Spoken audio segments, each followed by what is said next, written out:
Hi hello అండి. నేను మీ తిరుపతి అమ్మాయిని. నేను ఈరోజు మునగాకు పొడి చేశాను. యాక్చువల్‌గా ఏందంటే నాకు బాగా పచ్చళ్ళు అంటే ఊరగాయలు ఇలాంటి పౌడర్లు అంటే చాలా ఇష్టం అన్నమాట. బాగా స్పైసీ అంటే చాలా ఇష్టం నాకు. ఈ మునగాకు చాలా బెనిఫిట్స్ కదా! ఇది ఎలా చేయాలో చూపిస్తాను సింపుల్‌గా అండి. చూద్దాము. అండ్ ఎండుమిరపకాయలు చిన్న చిన్న ముక్కలు కట్ చేసుకున్నాను. అండ్ కొంచెం చింతపండు అన్నమాట. కొన్ని ధనియాలు, కొంచెము ఉద్దిపప్పు అండి, కొంచెము శనగపప్పు. మేమైతే ఉద్దిపప్పు, శనగపప్పు అంటాం. మీరు మినపగుళ్ళు అండ్ పచ్చి శనగపప్పు ఏదో అంటారు కదా, అలా అయినా ఓకే. అండ్ మిరపకాయలు ఫస్ట్ అండి ఆయిల్ వేసి వేయించాలి. నేను తర్వాత ఆయిల్ వేసాను. అండ్ ఇదేంటంటే మీడియంలో పెట్టుకొని బాగా ఫ్రై చేసుకోవాలి. కొంచెం బ్రౌన్గా వస్తే చాలు. మళ్ళీ పప్పులో అన్నీ వేస్తాం కదా, అంతా కలిసిపోతుంది అన్నమాట. ఈ కొంచెం ఫ్రై అయిన తర్వాత ఇవన్నీ మనం వేసుకోవాలి. చింతపండు, ఉద్దిపప్పు, శనగబెడలు అండ్ ధనియాలు అన్నమాట. అన్నీ వేసేసి మీడియంలోనే పెట్టుకొని చింతపండు అన్నీ వేసేయాలి. మీడియంలో పెట్టుకొని, నాకు జీలకర్ర అంటే నాకు నచ్చదు. జీలకర్ర కావాలంటే వేసుకోవచ్చు మీరు కూడా, నేనైతే వేయలేదు. ఆ జీలకర్ర ఏంటంటే ఏదో నాకు మసాలా స్మెల్ లాగా అనిపిస్తుంది అనమాట. నాకు న్యాచురల్గా ఇష్టం, అందుకే వేయలేదు.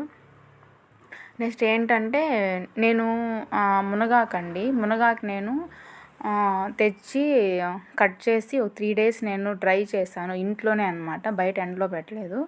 అలా డ్రై చేసిన తర్వాత నేను కొంచెం ఆయిల్ వేసుకొని అది మళ్ళీ ఫ్రై చేశాను ఇంకొకసారి అనమాట.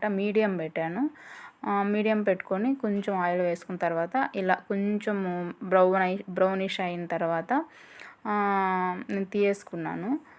కొంచెం అంటే లో ఫ్లేమ్లో పెట్టుకొని మనం ఫ్రై చేసుకుంటా ఉంటే అలా ఏమి అనిపించదు, అంటే ఎక్కువ మాడిపోకుండా ఉంటుంది. ఎందుకంటే ఆల్రెడీ డ్రై అయిపోయినాయి కాబట్టి అలా అన్నమాట. నెక్స్ట్ పప్పులు ఇవన్నీ వేయించుకున్నాం కదా, అది మొత్తం మిక్సీలో వేసుకొని కొంచెం సాల్ట్ వేసుకొని మిక్సీ పట్టుకోవాలి. ఇలా కొంచెం అంటే పొడి పొడి అవుతుందండి. పొడి పొడి అయిన తర్వాత నెక్స్ట్ ఇది ఉంది కదా మునగాకు, మనం ఫ్రై చేసుకున్నాం కదా, అది కూడా వేసేసుకొని పొడి చేసుకోవాలి. పొడి చేసినట్టు కొంచెం నాకేదో సాల్ట్ తక్కువ అనిపించింది, అందువల్ల మళ్ళీ నేను సాల్ట్ కొంచెం వేసుకున్నాను అనమాట. తర్వాత రెడీ అయిపోయిందండి మన పొడి అయితే.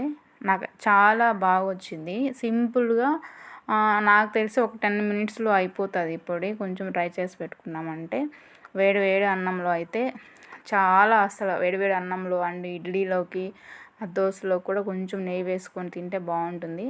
నేనైతే మా ఇంట్లో అందరూ నెయ్యి వేసుకుంటారు, నేనైతే నెయ్యి వేసుకోను, నాకు ఇష్టం ఉండదు. నాకు న్యాచురల్గా అలానే కారం కానీ ఉప్పు కానీ కొంచెం ఎక్కువ వేసుకొని తింటాను.